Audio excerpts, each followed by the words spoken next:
There's one muscle that makes a man look strong before he says a word. It's the first thing people read, and the last thing guys think to build. The upper trap, the yoke.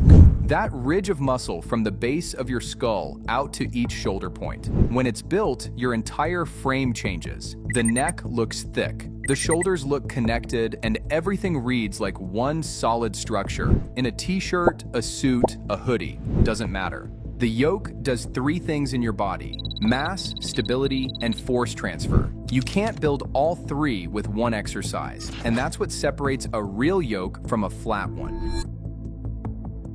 The upper trap is the first muscle people read. Before your arms, before your chest, before anything, they see the yoke.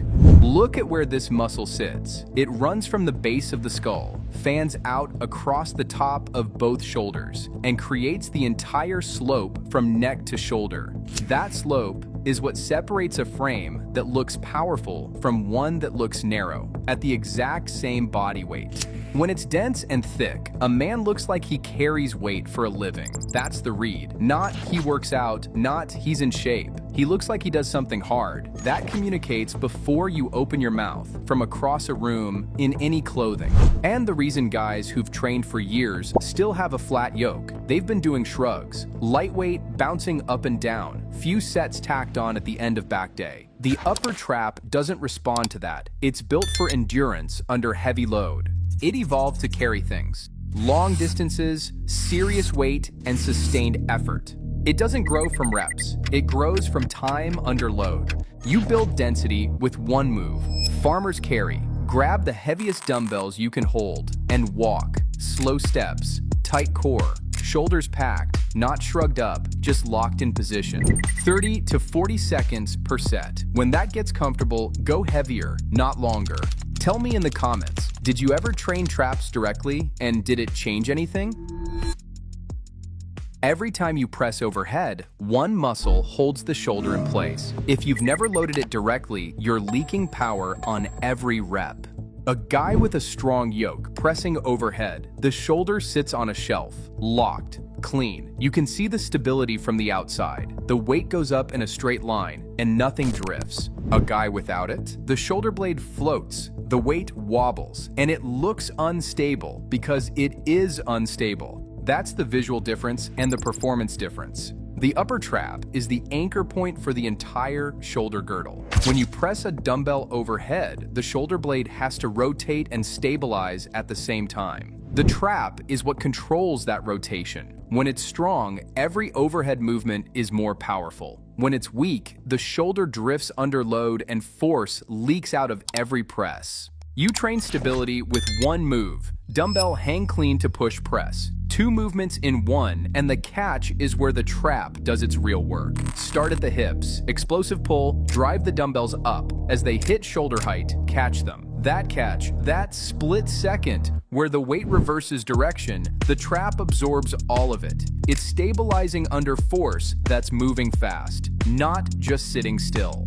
Then, press overhead, legs initiate, arms finish, and the trap holds the shoulder locked the entire time. Do 3 sets of 8 to 10 reps. Go heavy enough that the catch feels real, like the trap has to show up and do its job. You just saw what one movement does for one function. Now multiply that across your entire body. That's what I build inside my community. Blueprints that program aesthetic and functional strength into one system you can actually follow.